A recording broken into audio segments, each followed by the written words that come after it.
today about Made in Florida. So here's my question before you now, then I'm going to introduce the speaker and go away and let you enjoy his presentation.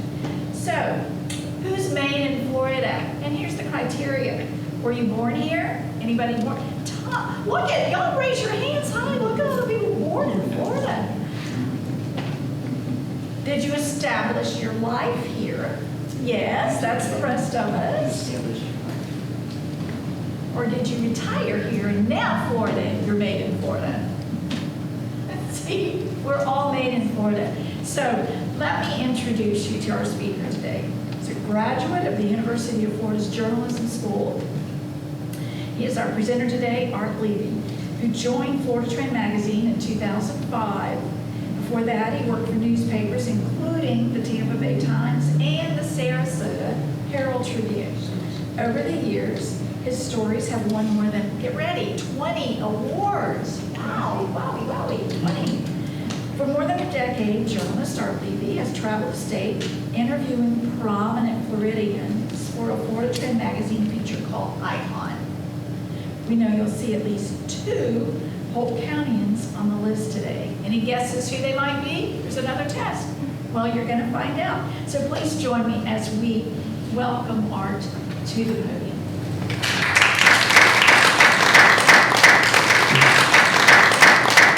All right, thanks for being here. I'm really impressed by this building and the thought that you guys put into history in this county is really impressive. Now, just about me, I'm a journalist, and the main part of my job is going around interviewing people all over the state, prominent people. We call them icons. They don't have to be famous people. We've got all kinds of people, but I'm mainly a journalist, and so, but I think these icon interviews are all told in the words of the person that I interview, and they really do read like an oral history, kind of a short oral history. So I've been doing it since about 2007, and so I've got 140 of them that I've done. We're a monthly magazine, so that's a lot of months. I have the book in my briefcase, but the University Press of Florida published in 2019 90 of them. So since then, about 5 or so didn't get in the book, but since then I just keep doing. So so I hope it appeals to you guys for your history. But there's a lot of people that are like lots of ranchers, commercial fishermen who are really top of the game commercial fishermen I'll interview. And so when I go around to different places, I'll try to get a few people from the home county, the home city. And so I was able to get maybe a few, more than 3 connections to Polk County. They don't maybe live here anymore, but they maybe grew up here or something like that. So when I do these, I usually start with Louise Gopher, because she's a Native American, and she's lived a lot of history. She's devoted her life to mainly education, her own and also her reservation. And that's where we spoke in 2014. And unfortunately, like a lot of people I've interviewed over these years, she's passed away. So she died in 2016. So using her own words, I'm going to read a sampling of the interview, not all of it, some of it, just to give you a taste. And if I forget to advance the clicker, somebody tell me. And also, if we get close to 1, tell me too, because I know that's when this is over.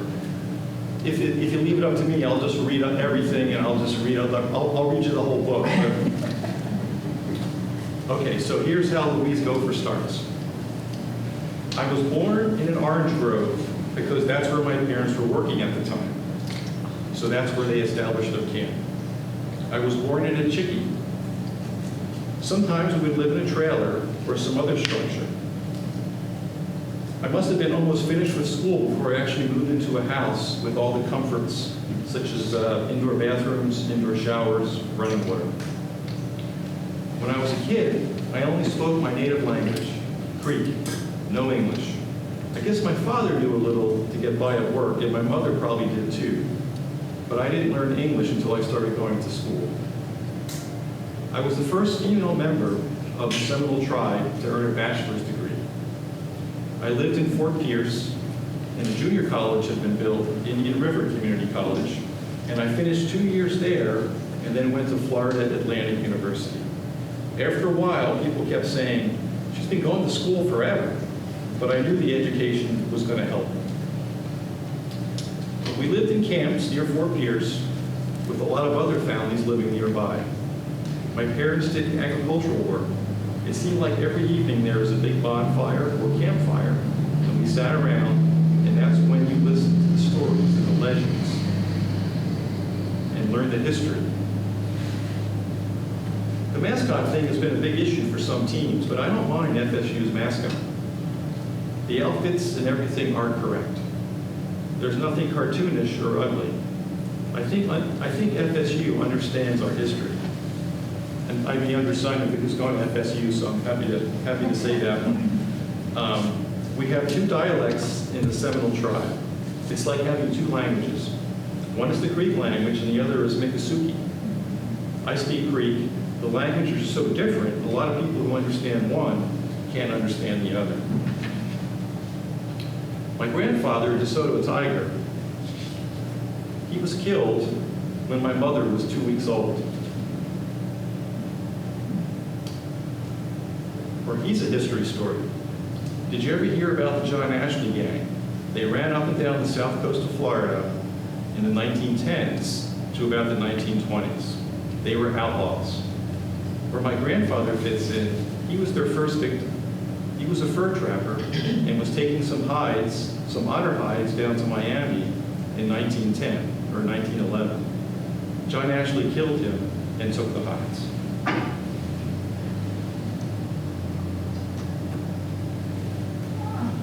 There he is. Where have you been? Yeah, here's somebody who's got a strong connection to this county, Gene Levy. Even though he's known for being one of the pioneers of the Sarasota School of Architecture, he actually worked in Sarasota as well. But when I interviewed him in 2010, he was in his Winter Haven office, and he was doing a lot of work in his home county. So I interviewed him in 2010, and he just passed away in 2018. He was also very fun to me. My father worked for a coal company in West Virginia, and his boss was an engineer. One rainy day, they were up on the mountain. They were working on a bridge from mountain to mountain, and his boss was wearing a Humphrey Bogart raincoat and a Humphrey Bogart hat. And I looked at him standing there doing drawings, and I thought, God, that's what I want to be. I must have been about 10 years old. Paul Rudolph worked in Sarasota. He was a very famous architect, and everybody wanted to work for him. After college, I think he went to UF.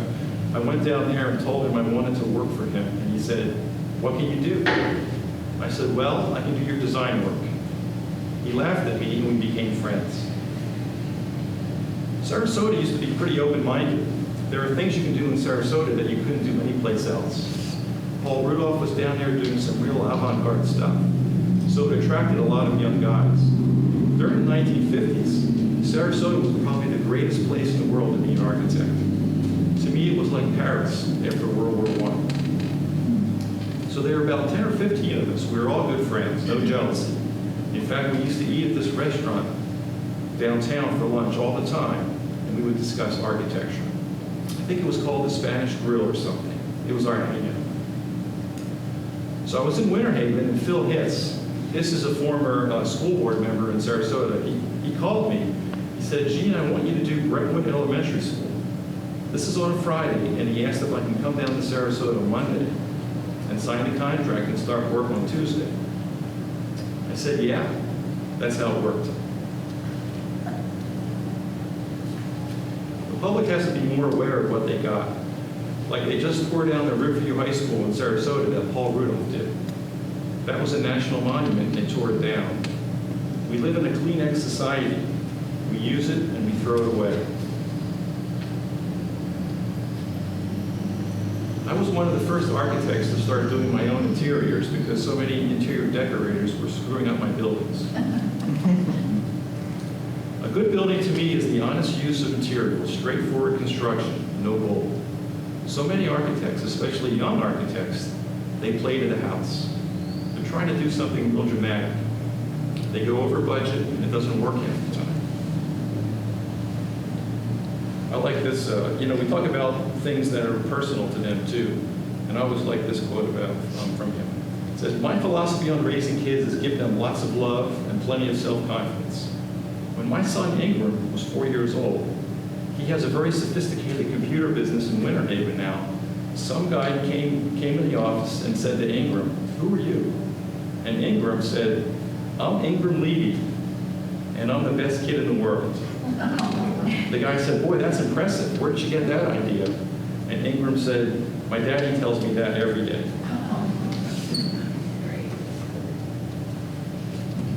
All right.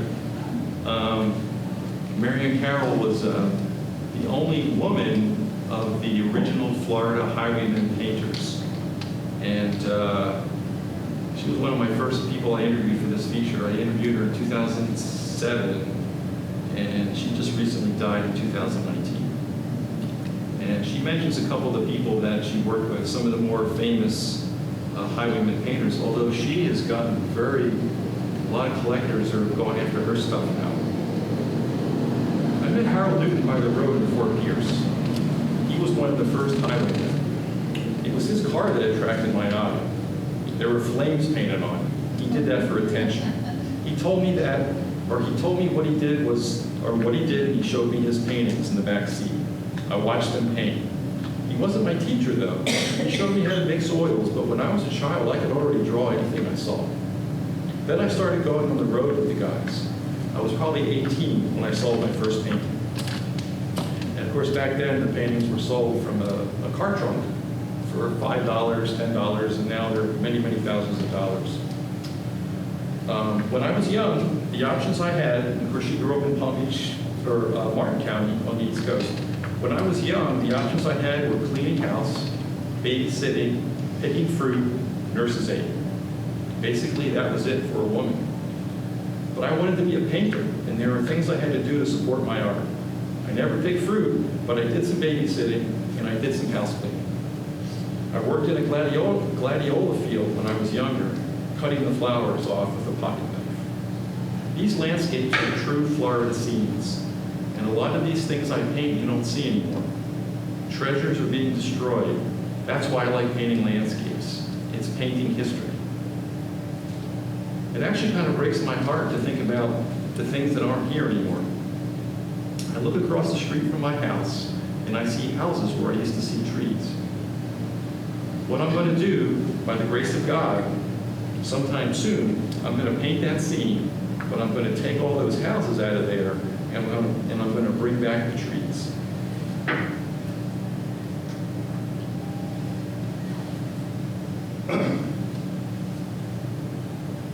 Lynetta Griner is not too far from here, north a little bit, west.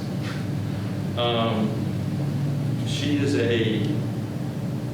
a cattle rancher, she's a logging executive, and a former Florida Farmer of the Year. And she still works out of Levy County. After law school, I opened a practice in Chiefland, and that's when 32 years ago, my brother Tommy, who's the only son in the family, was killed in a boating accident on the Swanee River. At that point, my dad had turned the business over to Tommy, but it became obvious to me and my husband Ken that we had to step in to keep the family business and operations going.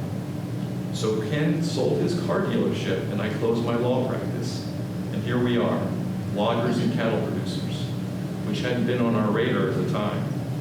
But looking back, we feel like we're where we should be and have no regrets about decisions we made. I heard a lot of people say that the last crop we'll ever grow in Florida is a house. And I just don't want that for our state. I want to maintain our wildlands as they are. Agriculture has to have a seat at the table when you're talking about climate change. I'm co-chair with Jim Strickland of the Florida Climate Smart Agriculture Group. It's a group of producers who are talking about what we can do to address climate change and still stay in business. We're focused on ecosystem services. Ecosystem services are all the benefits that agriculture or agricultural lands provide, such as water filtration, water storage, wildlife habitat, carbon sequestration, oxygen generation. We provide so many of those things that Floridians are dependent on. To me, we have to start paying landowners for those services, so those lands are not paved over or built over by development. Because once you do that, those lands are no longer filtering water that's so precious and vital to every Floridian, and are no longer providing those services. We have to get the message out that agriculture matters. That's why we open the gates of our farm all the time to people who don't know what we do and don't know how important it is. People are so far removed from the land that it's hard to get the message through. We had a young couple with 4 children just moved from New Hampshire, and they wanted to see the farm. I took them there one day when we were branding calves and working the cattle. They got to pet the bulls and ride a horse and all that. Well, we had this ladder that you climb to jump on to a rope swing. And these kids, they're all under the age of 9. They have never seen anything like it, and they couldn't figure out how to do it. So I said, I'll show you. And I climbed the ladder about 10 feet, slipped and fell, and had 4 fractures in my pelvis area. But here we are just trying to introduce one family to Florida, the real Florida in our eyes, because they had no clue. I'm doing well now, I'm walking. My doctor has not released me to go water skiing yet, but later. I'm a big water skier. Right, next up is Ed Childs, who doesn't live in Polk County, but grew up here. He lives in Anne Marie now. He's, his dad was the governor of Florida, Lofton Childs, and Ed Childs is now a restaurant owner. He owns a bunch of restaurants down in Southwest Florida, and he's also a real advocate for the shellfish industry and the fishing industry in Florida. This is from Ed Childs. Lakeland was the classic small town. It was a great place to grow up. We were back and forth from water skiing in the lakes to swimming in the phosphate pits. We rode our bikes everywhere. Politics is one of the earliest memories I have. At 5, being at the rallies, putting bumper stickers on cars and watching people get up in the back of a flatbed truck and give a speech, and watching Dad, a young lawyer, starting his political career. What keeps me up at night now are water quality issues. Red tide, harmful algal blooms. What do we need to do? We need to start protecting our waters. We need to stop this craziness of allowing people to pollute inland or marine waters. Because if you pollute inland waters, you're polluting marine waters. Growing up, I was a gangly teenager, a pleaser. I wanted to be liked. I liked sports, but I wasn't great at it. I swam, I played football. I was curious. I loved to hunt and fish. I loved to be outdoors. That was the time with my dad. I remember what I wanted for Christmas every year from the time I was 7 or 8 until I was a teenager, was a week in the woods with Dad, hunting at our camp in the Green Swamp with my brother. We had great times with Dad in the woods. We were brought up to really appreciate, to honor what you hunted. It wasn't just about killing something. I mean, one time when I was a kid, I shot a mockingbird with a BB gun, and I had to eat it. My dad came home, and he was like, okay, you're gonna clean it, and you're gonna eat it. I didn't do that again. The political discourse today isn't pretty. In fact, it's disturbing. I hope things will come back together after this next election, although no matter what side wins, I worry about what the other side does. It's funny, he said that about 6 months before the January 6th situation.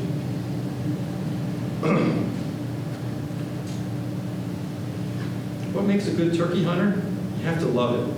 Because when you think about think what you're getting good at, those turkeys will make a fool out of you every time. There's magic in listening to the woods wake up. When you hunt turkey, you have to get there at dark. And then as the dawn comes, the birds start to chirp, the temperature changes a little bit, everything comes awake and alive, and you're still anticipating that gobble or that cluck of a hen.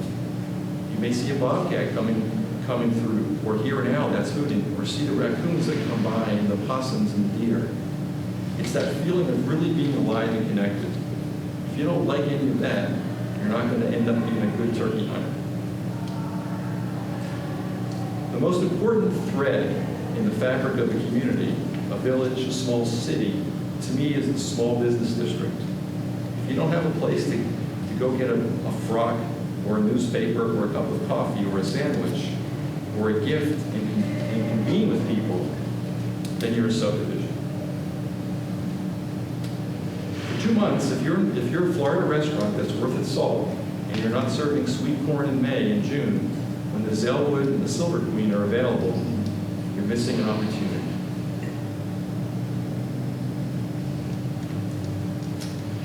It was about the time that my dad left the U.S. Senate. I was really upset at the way things were going, how politics had become so money and lobbyist driven.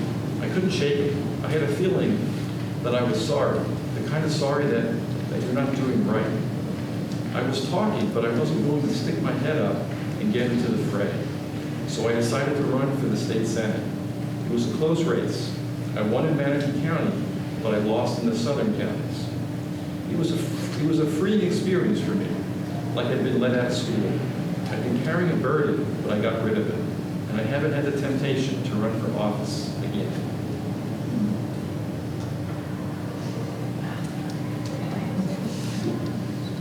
There's really nothing about Mel Tillis that's very history-oriented, but I've done this presentation, always different people every time. And I've never read from Mel Tillis. I really like Mel Tillis. I think he's interesting, so I'm going to read him. Y'all remember? Yes. Good. I interviewed him in 2015, and he died in 2017. And he really does stutter. He doesn't do it for amusement purposes, but he's out there talking even though he stutters. I really admire that.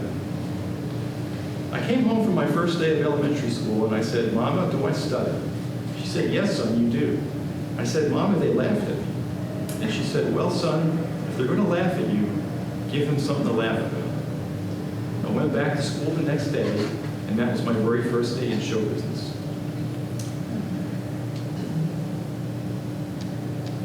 There was an empty lot up from where we lived, and some people came in there and put up a tent.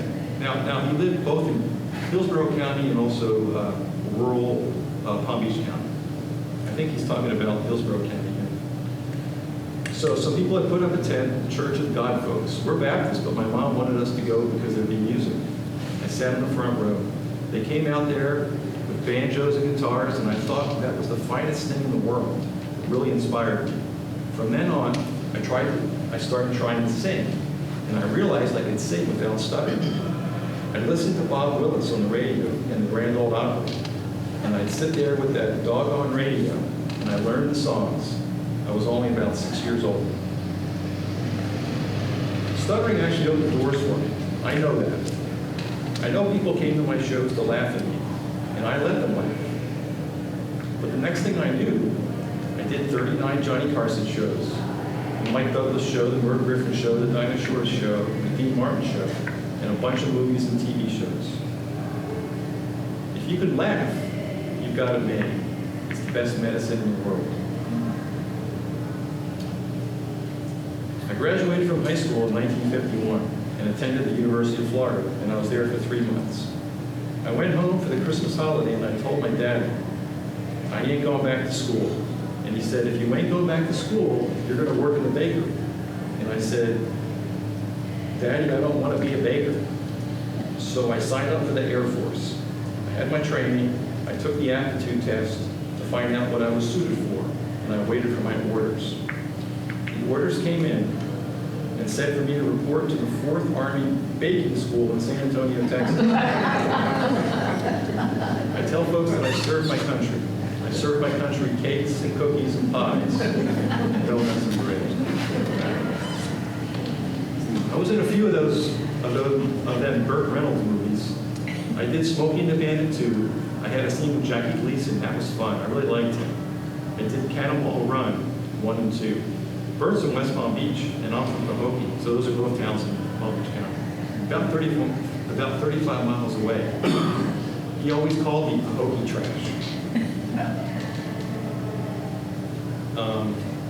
I was working with Minnie Pearl and her band, and we opened in Melvin, Iowa. In those days, I really stuttered big.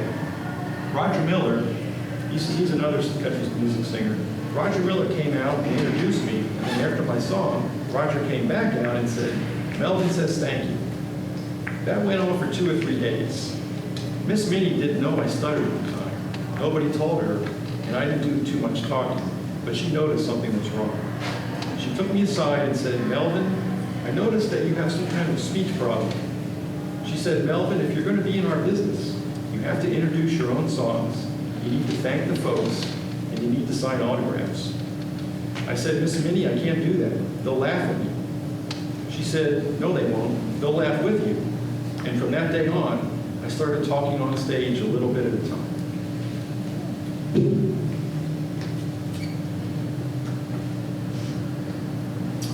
All right, George Allen. George Allen was the first African-American person to ever graduate from the University of Florida Law School. And as you'll read in some of his quotes, a lot of people were not too thrilled by that and tried to stop him. He got his degree in 1962, and he became one of Florida's most prominent civil rights attorneys. He has a really interesting background. I was born in Sanford, Florida, which used to be a totally segregated community. When I was in college, I went home for a visit and went to the public library to do some research for a project, and I was told that I couldn't come into the white library. Well, I just walked past the lady and found the books I needed and sat down. They whispered and pointed, but nobody beat me up, so I was able to do my research. I started working in the fields when I was about 10 years old. The white farmers would close down the black schools in the winter because Sanford was a farming area, mostly celery at that time. And all of us blacks who were able-bodied had to work in the fields. People were arrested for not working. When I arrived at the University of Florida, they wouldn't let me live in married student housing because we were black. I received death threats. My dad gave me a rifle and said, "If they come to your house, shoot them." I had young kids, so I taught them how to shoot too. This is back to his childhood. A friend of mine, Percy Lee, we were working in the fields cutting celery, along with other youngsters. The overseer, the straw boss, his name was Red Tile. He had a really bad attitude and he hated black folk. He and Percy got into an argument about how Percy was packing the celery. He said Percy sassed him and that he couldn't talk to him that way. So we got a machete knife and he said he was going to kill Percy. Percy's mother and my mother and father and a lot of the other grown-ups told him, "No, you won't." They circled Percy, and I was there with them. We had to get Percy out of that field because the guy really was going to kill him. I was admitted to Harvard and the University of California at Berkeley, but I'm a native Floridian, and I felt that somebody had to integrate the University of Florida. The racists told me I didn't belong there, and I'd never graduate. I got into 1 or 2 fights with students who were disrespectful, but I never considered quitting. I made it known that you're not going to run me away. You're not going to scare me. I'm going to outstudy all of you, and I'm going to graduate. In law school, one of the guys asked me if I would be offended if someone used the N-word, and I said yes. It's offensive, it's denigrating. The people who try to popularize that word today are wrong. The first time I was offered a judgeship, they weren't making a lot of money back then. Nixon was president. I think they were making $36,000 a year, and frankly, I was making way more than that as an attorney. And judges have to be impartial, like referees, and I have an opinion about everything. In Groveland, Florida, you all know that situation, Groveland. My wife and I built a log cabin. The sheriff who used to be up there, Wilson Call, he was a really racist guy who was involved in that Groveland case. He killed a prisoner and shot another one in the back. Anyway, that was the county where we built the log cabin. And my dad told me I was crazy to try to talk me out of it. But I said, hey, they don't do that kind of stuff anymore. It's better now. And they ended up burning down my cabin. And the sad part was that they knew we burned it down, and no one was ever arrested. That was the late 1980s, early 1990s.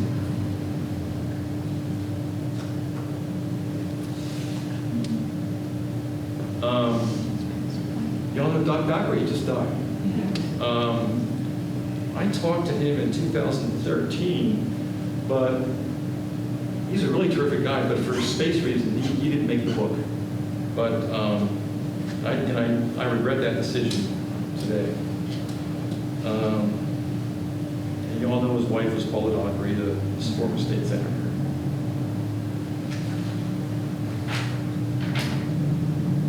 I don't think he's a native Floridian, but he lived here most of his life. My dad left when I was 8 years old. We didn't know he was leaving. Just one day he wasn't there. It was about a week later, the furniture that my mother and dad had bought on credit was repossessed. That left us in a house we couldn't pay rent on and without furniture. My grandfather came and took us to live in the country. And I'm still a country boy, and I always will be. I guess country boys are affectionate people about the land. They care about the land, and they care about the water. I've learned that both political parties in Florida do better running and building than they do governing. The Democrats had a lock on things for many years. No elected Republicans to speak of. And they weren't interested, in my view, of doing what's right for the state of Florida. Now the Republicans have been in control for many years, and they're not doing what's right for Florida either. Parties get the power, and then they work to stay in power. So that was 2013. I would hear from my dad from time to time. I suppose I was 9 years old when he promised by letter to come and pick me up and take me to visit him. He was supposed to be there early in the morning. I sat down on the shoulder of this dirt road all day waiting for him. My grandmother came out at lunchtime and told me to come in for lunch, or dinner as we called it. And then I could go back out and wait. I didn't go in because I thought I might miss him. But he never came. That was disappointing.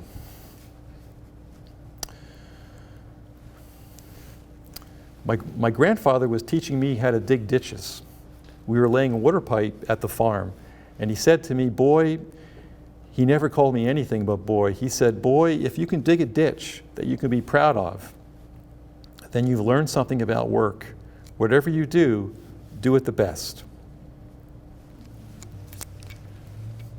It was tough seeing my wife criticized because I knew that she was one of the very, very few people in the Florida legislature who did not have an agenda somehow related to their own financial welfare. She didn't have it, and it enabled her to be loyal to her constituents and loyal to her own beliefs, which did not always sit well with leadership. You were supposed to be loyal to them. I'm an optimist about high-speed rail. Just because Governor Scott wouldn't accept the federal money for the Tampa-Orlando link, it's not the end. We still have to do it. There's no alternative. And I think that All Aboard Florida, which is a private venture by the Florida East Coast Railway, will be successful. Of course, he said that in 2013, and now that's called Brightline now, and it's actually happening. There's actually a train in South Florida going up to Orlando, which will eventually come apparently to Tampa. So he was actually right about that. Di McFarland's another Polk County person. Y'all know her? Probably not. Well, you do. So she used to be my boss at Sarasota, but she was a publisher there, editor there, publisher in Gainesville Sun, And when I talked to her, she was the dean of the University of Florida Law School. She's since retired. But she grew up right here. Journalism is under attack. The economic model has faltered. The investment in journalism has diminished. The media is being demonized on the national stage. So you would think, gosh, this is a terrible time to be educating journalists. But what's happening, this is our moment. Or she thought this a few years ago. More students are being drawn to journalism. And I think it's because there's a recognition that journalism is so important to our democracy. It's crucial to a well-functioning society. The watchdog role of journalists has never been more important. Certainly the death of my parents was more difficult personally, but laying people off, that was the darkest chapter of my life professionally. I'm sure it took 10 years off my life. I couldn't sleep. I had trouble eating because that was a period when I had to terminate about 200 people. Most of them I delivered the message myself because I felt I owed them that. And just so you guys know, I've been in journalism for 38 years. I know you've been in journalism for, what, 45 you said? So obviously the employment cycles go up and down, but there was a time when I'd say about 70% of the people who I knew in journalism are they're gone. I think newsrooms have shrunk that much. One of the things that worries me the most is that over the last decade, 1,800 community-based news organizations shut down in this country. That's 1,800 communities that don't have reporters asking the questions that need to be asked of our decision makers. Once I was in the front seat of a car with an editor, and we were on our way to a community meeting. He put his hand on my knee. I took his hand very gently, with no anger. I took his hand and I moved it back to his side of the car. And I said, please, don't ever do that again, because if you do, I'll have to leave the paper. It was very matter of fact. I wasn't angry, I was not frightened. It was just so certain for me that if he did it again, I'd have to leave, and I didn't want to leave.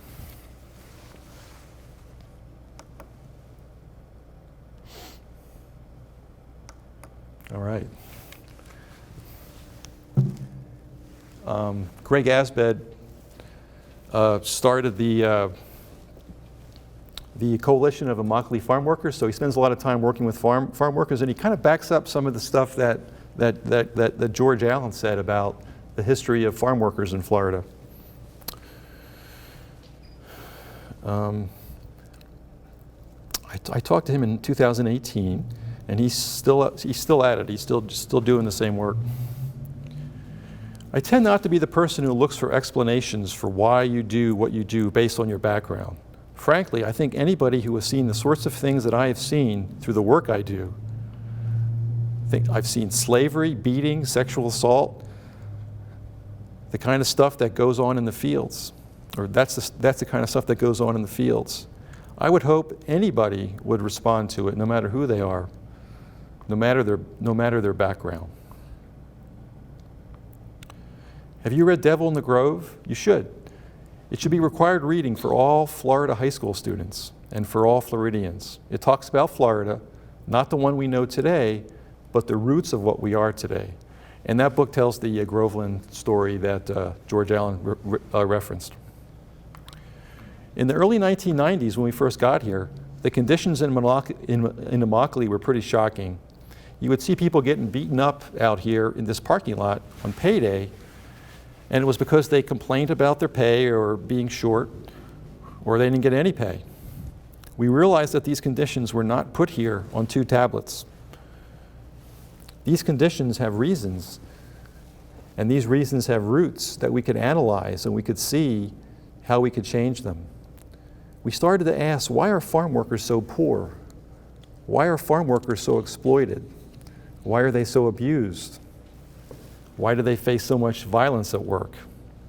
And this was the beginning of my organizing. All this data was coming in, and we could see that there were forces beyond the farm gate itself that actually influence conditions on the farm. And those forces were the consolidated multi-billion-dollar retail food companies that leveraged their volume purchasing power to drive prices down. So if that power is the thing that's driving farm worker poverty, then we had to address that power in some way. We realized that these retail food companies don't care if farm workers protest, but they do care if consumers protest. We don't think of ourselves as the boss of companies we buy from, but that's only because we abdicate our power. If we chose to use our power, we can demand that our tomatoes are picked by workers whose rights are not trampled on every day. In Florida, in the 1950s, 60s, and 70s, farm labor was, in many cases, the compelled forced labor of African Americans in small towns throughout the spine of Florida, where sheriffs would offer them essentially the opportunity to either go to jail or work in the fields. And anybody who rose up against it, anybody who tried to organize, would be brutally dealt with. The only reason this changed was because at some point, agriculture was no longer the most important industry in this state. That became tourism, and tourism could not handle the connection to that kind of political reality. And so Tallahassee changed its stripes. We do it on time.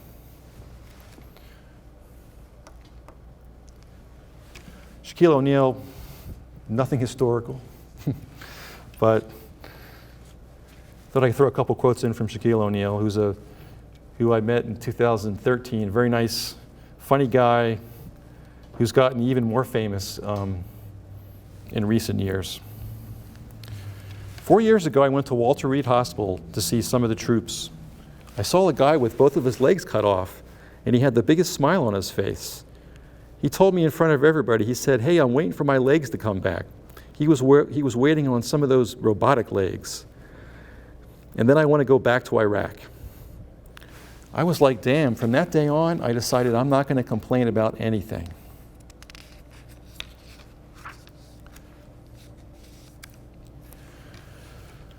One time, my father took me to a basketball game. He really couldn't afford it. He had to scrounge to get some change to take me to the game. When I played, I remembered that. All these fathers and mothers and families that are struggling, but they take care of their kids and they want to give them some entertainment for the night. And it's my job to give them a great show. So you play in pain. I never wanted anybody to waste their money when they came to see me play. If I could walk, I could play. All right, I'll just get a little bit short on time. I wanted to read these two, Nicole Stott and Joanne Morgan, because they're both involved with NASA, and I thought there might be an ongoing NASA mission right now, but that was postponed. But I'll quickly write. They're both pioneers. Joanne Morgan was one of the highest women in NASA's administration when she was working, and Nicole Stott was she was on the space shuttle, the space station, did a lot of astronaut work. We'll start with Morgan. My favorite birthday present as a child was a chemistry set. That's how people get in those jobs, you know. The Apollo 11 launch was the first launch that I stayed in the fire room all the way through liftoff. I had moments when I felt like a goldfish in a bowl, even though I was surrounded by people. It was 500 men and me. So the fire room is the room in Florida. There's also one that controls the flight in Houston, but the one in Florida is the one you see on TV a lot, where there's all these guys sitting at a desk.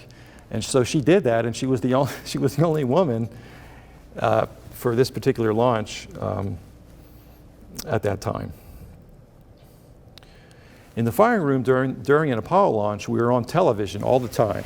And that television could be viewed in Houston or California or Washington or wherever. So I did get obscene phone calls at my console, and some other weird things happened because not every man who was there thought I deserved to be there or should be there because I was a woman. With the space shuttle, if I faced directly towards the launch pad, even 3 miles away, I could feel the shock waves hit my sternum. I'm so lucky. I've never had a dull day. I had bad days, and a bad day in the space business means one of those horrible disasters and loss of life and billions of dollars affected in flight hardware. That's the devastating, or that part is devastating and hard. But getting back and figuring out what went wrong and making it better is what big achievements are all about. One of my jobs, I was Associate Director for Space Shuttle upgrades and advanced development. The shuttles have been built and designed for either 20 years or 100 missions. Well, the 20 years was ending, but they hadn't gotten near 100 missions, but the technology was old and the shuttles needed upgrades. They were like teenagers with bad skin who needed a brain transplant. And here's a little bit about how Nicole Stock got interested in becoming an astronaut. Most of our weekends were spent hanging out at the Clearwater Executive Airport, where my dad built and flew small airplanes. It was hugely influential on me, even though I didn't really know it at the time. As I got older, I realized I really did like flying. I think when tourists come to Florida, the first stop should be the Kennedy Space Center, and then they can go to the Orlando sites. See the reality first, and then go where you can imagine other things. My dad was killed in a small plane crash the week before my 16th birthday. I think what it did is it kind of reinforced my desire to understand how things fly. At the time, I felt completely baffled. How can this person who loved to fly and who flew really well, how could this happen? It was devastating, honestly, but it didn't scare me from flying. I think about my mom, and I'm in awe of her strength. Her husband is killed in an airplane crash, and then her daughter wants to get a pilot's license and study aeronautical engineering. Being in space is having to manage those thoughts of just how incredibly, overwhelmingly beautiful our planet looks, and yet knowing that it's not always that pretty on the surface. The conundrum is, okay, how do you take this experience and present it in a way that allows other people to appreciate it like that, so that we can really take action to solve the problems on Earth?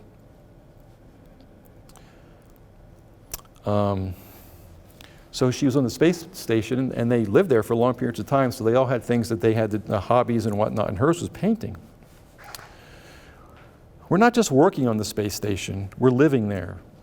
So we have to have these human things there with us. I brought up a little watercolor kit. First, you have to get everything, and of course, what she says right now is sort of describing how you would water paint in space, and it's probably like one of the only people that could ever describe this. First, you have to get everything organized, because if you don't, everything will just float away. I used a drink bag, which has a little straw in the end, to squirt out some water, and if you do it slow enough, the water comes out in little balls that float. Then you take the brush, and just before physically touching the ball of water, it's like the water wants to move on to the end of the brush. And then you take this ball of water down to the paint to get the color. And right before getting it there, the water wants to move to the paint and then back to the brush as colored water. Then it was a matter of painting. I wouldn't say it's painting like we do down here, where the brush actually touches the paper. Because if it did, all of the colored water wanted to get sucked into the paper at one time. So I discovered that the way to paint was really just kind of getting to that point where the ball of water is just touching the paper and then dragging it along the paper instead of touching the brush to it. It was really fun. All right.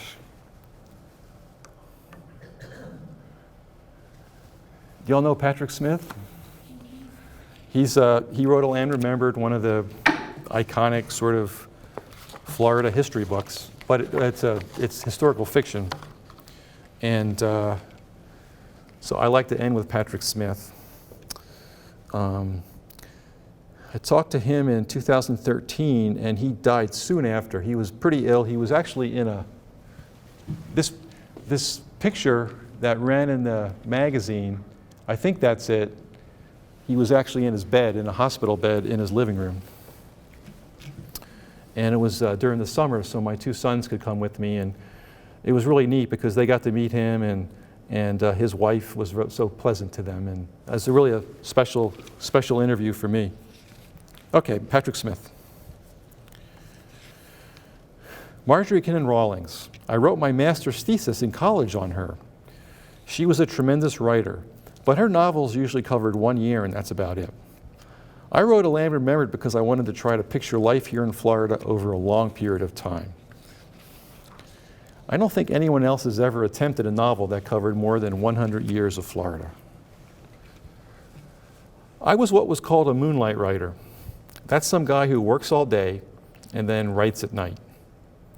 It's a hard way to write. You give up a lot. You really have to have the urge. If I could get out of this bed, I'd like to write a novel about the Indian River Lagoon. It's a waterway that they say is dying. If it actually would die, it would affect not just the wildlife, not just the fish, but everyone. One of the things about A Land Remembered that kids always question me about is, why does everybody have to die? They don't ever want anyone to die, but people die, especially in Pioneer, Florida. Researching the book, I had read about a dozen books, I guess, about specific things that happen in Florida, like that great freeze of 1895. You just can't make that up. I had a lot of old-timers, old Pioneer people tell me stories. I'd sit down and talk to them. They'd tell me about living through these swarms of mosquitoes and alligators and all kinds of things. A Land Remembered is not based on a real family, it's based on a dozen real families. Now, he wrote other books too. An article in the Miami Herald got me interested in migrant workers. They had arrested one of these independent contractors for enslaving people, and no one would testify against him in court.